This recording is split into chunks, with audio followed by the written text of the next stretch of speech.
would like to congratulate Blue Energy for bringing a new EV revolution in the sector of cargo handling trucks.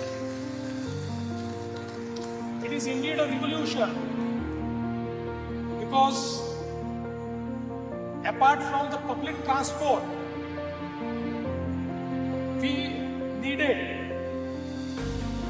the decarbonization of cargo handling the most. As it was shown by Anirudh in his presentation, the cargo handling trucks are the one who are actually